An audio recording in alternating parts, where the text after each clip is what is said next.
Over undecided voters during a stop in Pennsylvania yesterday. There's Ivanka Trump. She admitted she had no idea what her family was getting into whenever her dad decided to run for president. I thought that I was, had sort of cut my teeth in New York real estate and could take some punches. But this is a blood sport, politics. It sure is, as we've seen. Joining us right now is Trump surrogate and former Apprentice contestant ERIN Elmore. ERIN, thanks very much for joining us. Good to see you. You were actually with Ivanka Trump yesterday. All day. I moderated all 4 of the discussions with her. So I was with her from about 6 in the morning till 8 o'clock at night. Now, of course, the subject du jour and is what Trump has said about women, all the media running with that. Did Ivanka Trump, being a successful woman, someone who people like a lot, did that help? Do you think the tone, is that the strategy, get her out there in the face of all of this talk about Trump's comments about women?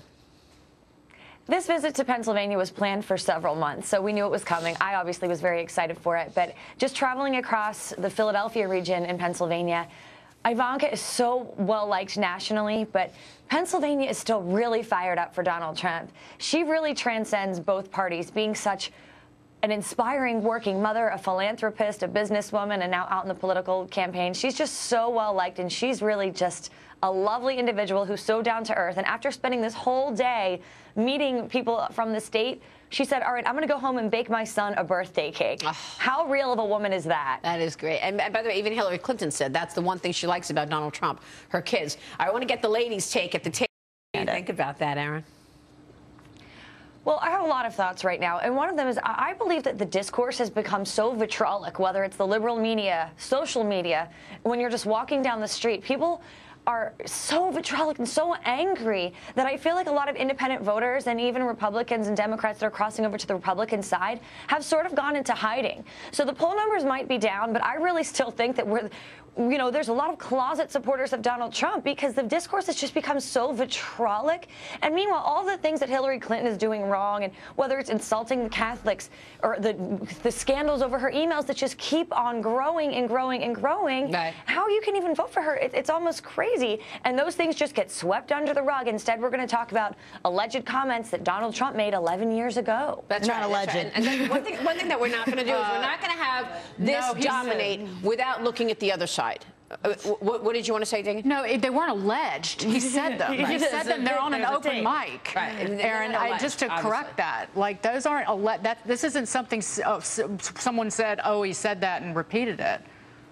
Okay, the alleged allegations from the... Okay, fine, sure, yeah. Great. The allegations of all of these women are certainly alleged.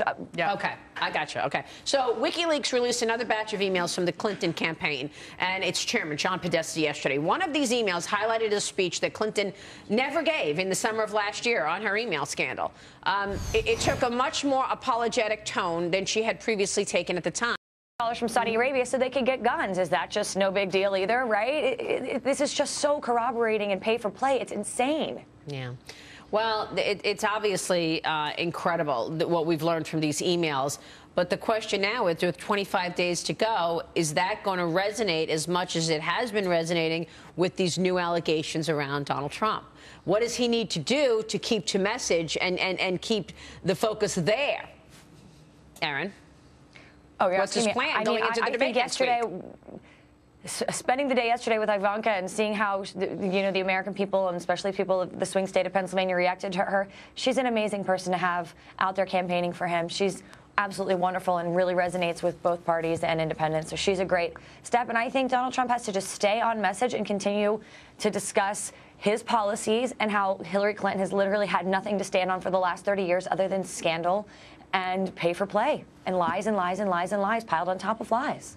ERIN, I couldn't agree more. Ivanka is a perfect surrogate to speak to those suburban working moms that he's really having trouble with right now. And you meet her, she's very impressive. I'm not really big on her health care or child care tax ideas, but The question is, maybe because you're not a working mom.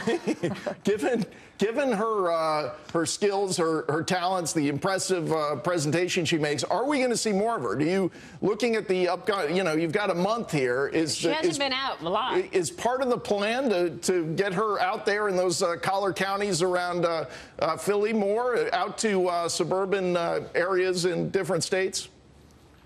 I certainly hope to be spending more time with her and Tiffany and Melania, to be honest. I think they're all wonderful women and will be strong for the campaign. And I think in these next 25 days, we're going to be seeing more of all of the children, and they're also impressive. All right. We will leave it there. Erin, good to see you. Thanks so much for joining us. Erin Elmore, we will be covering the debate live, by the way, Fox